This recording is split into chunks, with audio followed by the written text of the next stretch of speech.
វីដេអូនេះសូមនិយាយអំពីជំងឺកាពះបន្តិចបងជំងឺរលាកកាពះអីចឹងណាបងរលាកកាពះពោះវៀនអីខ្ញុំអ្នករលាកកាពះបងបើគិតមកដល់សប្តាហ៍ថ្ងៃវា3ឆ្នាំហើយតាំងពីឆ្នាំ2022ឥឡូវ2025ហើយជំងឺរលាកកាពះហ្នឹងវាពិបាកថ្មងបងវាធ្វើទុកយើងហើយការចំណាយនិយាយទៅខ្ញុំចំណាយមកដំបងឈឺបងដំបងវាដឹងឈឺខ្លាំងឈឺមុនដំបងយើងភ័យហ្នឹងបងជំងឺកាពះហ្នឹងពេលខ្លះវារោគសញ្ញាវាថប់បាទអត់ទាំងហើមហើយយើងឆាប់ហត់ហើយបងហើយអស់កម្លាំងស៊ីសើក្តៅកាហាយពោះចុកពោះកាហាយហ្នឹងពិបាកបត់ជើងគេញ៉ាត់លក់អីហ្នឹងថប់ណែនហ្នឹងច្អល់ពោះរហូតវិលមុខអីចឹងណាបងរោគសញ្ញាវាច្រើនបងវាអាហ្នឹងពិបាកមកដល់កាពះចឹងឲ្យបងប្អូនមានសុខភាពល្អអីកុំណែភាសាអាហារអីគឺត្រូវប្រុងប្រយ័ត្នបងប្អូនដូចជាពពួកមីពពួកអីហ្នឹងកុំសូវហូបវាបងអាហ្នឹងវាធ្វើឲ្យកាពះពោះវៀនយើងវាឆាប់ខូចណាបងតែខូចហើយអាកាពះពោះវៀនហ្នឹងវាជាធុងដែលផលិតវាជាធុងដែលរំលាយកាកសំណល់អីរបស់យើងហ្នឹងពេលយើងប៉ះអាចចំចំណុចហ្នឹងវាជាចំណុចពិសេសបងពេលអញ្ចឹងចប់ដល់ពេលយើងវាខូចអាហ្នឹងហើយវាបាក់វាប៉ះពាល់ដល់ការដេកការអីហ្នឹងដេកក៏មិនលក់ដែរមិនសូវលក់ទេអ្នកខ្លះគេលេបថ្នាំមួយដេកអីបើខ្ញុំឈឺវិញមុនដំបូងវិញលេបថ្នាំមួយដេកចង់មួយឆ្នាំជាងបងក៏ដាច់អត់បានទេបងអើយអាចឈឺកាពះ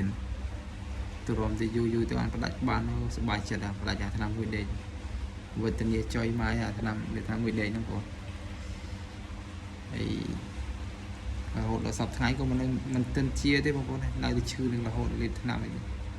ប៉ុន្តែយើងវាស្គាល់វាចំណេះច្រើនអញ្ចឹងណាយើងអាចទ្រាំយូរវាបានតែមុនដំបូងយើងពិបាកទ្រាំវាបន្តិចឥឡូវខ្ញុំ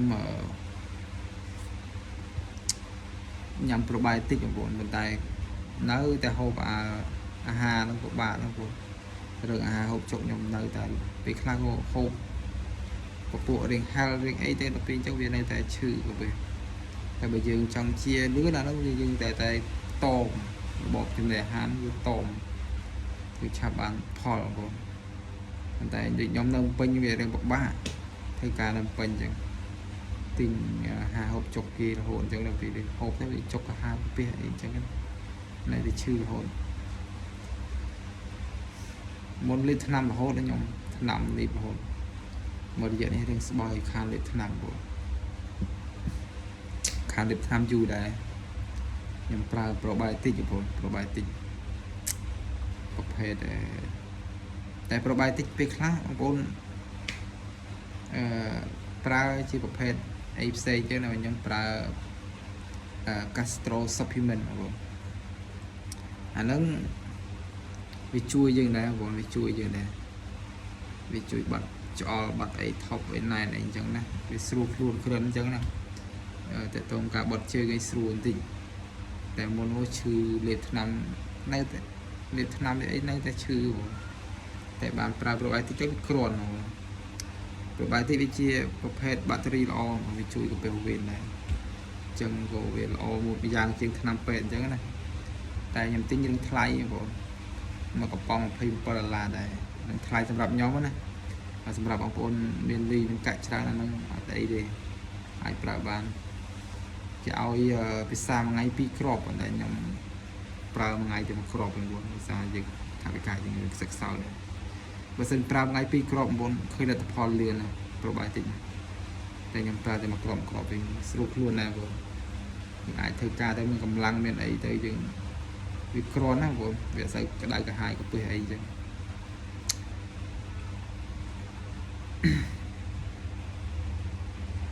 នេះអ្នកការជំងឺកាពះមួយគឺពិបាកទី1រឿងដេកចុកកាហាយកាពះអីចឹង យើងថ្នាំខ្មែរផងថ្នាំអីផងតែវានៅតែឈឺបងភាសារបបអាហារកត្តាសំខាន់បំផុតគឺរបបចំណីអាហារហ្នឹងបង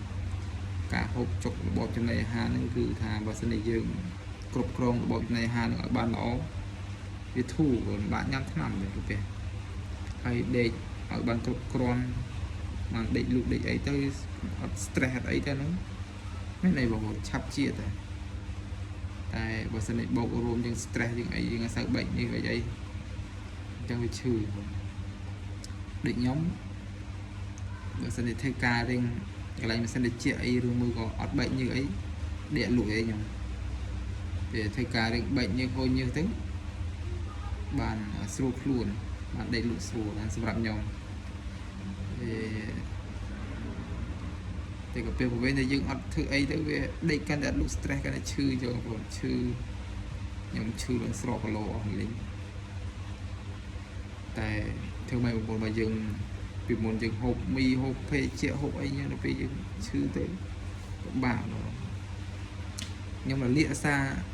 ការញ៉ាំមីដល់បងលាកកាពះនឹងសារការញ៉ាំមីច្រើនតែវាឈឺកាពះដល់លាកកាពះបងប្អូនចង់ឲ្យបានធូរគឺរបបចំណីអាហារខ្ញុំថាពេកច្រើនស្លមកជូរពេកផ្អែមពេកប្រៃពេកអាហ្នឹងក៏ត្រូវដែរពេកច្រើនបើស្លប្រហើអានេះត្រូវប្រហើកំដាក់គ្រឿងប្រហើធម្មតាសាបអីខ្ញុំពេកច្រើនហ្នឹងហូបស្អីអីហើយបើស្ងោរជ្រូកក៏សូវត្រូវដែរបងប្អូនស្ងោរជ្រូកជូរពេកអីចឹងហូបឲ្យចុកចោលខ្លួនបើយើងត្រីអាំងត្រីផ្ទុកអាំងត្រីដែកអាំងអញ្ចឹងណាយើងអត់សូវមានទឹកត្រីឲ្យតប់ឲ្យសូវប្រៃពេកហូបទៅអត់អីទេតែបើសិនជាយើងដាក់ទឹកត្រីដាក់របស់ហឹលអីហ្នឹងវាចុកចោលថ្ងៃមិញដាក់ឆាក្តៅនឹងអត់ដាក់ម្ទេសទេបងប៉ុន្តែដាក់ចុកចោលនៅកាហាយវាខ្លាញ់ច្រើនដាក់ទៅអញ្ចឹងហ្នឹងហើយជូនពរបងប្អូនជៀសផុតពីជំងឺកាពះពោះវៀនហ្នឹងហើយថែរក្សាសុខភាពកុំឲ្យឈឺបងណាឈឺទី1ប៉ះពាល់ដល់ក្រុមគ្រួសារយើងហើយនឹងខ្លួនយើងវាអនាគតយើងវាអត់សូវរីកចម្រើនណាព្រោះពេលយើងយល់ឈឺអញ្ចឹងព្រោះយើងវ័យយើងកំពុងតែរត់លេះកំពុងតែធ្វើការជោគជ័យក្នុងការងារអញ្ចឹងណាបើសិនយើងឈឺចប់ហើយបាទថែរក្សាសុខភាពរបស់គ្នាបងប្អូនបាទអរគុណជ្រាបលា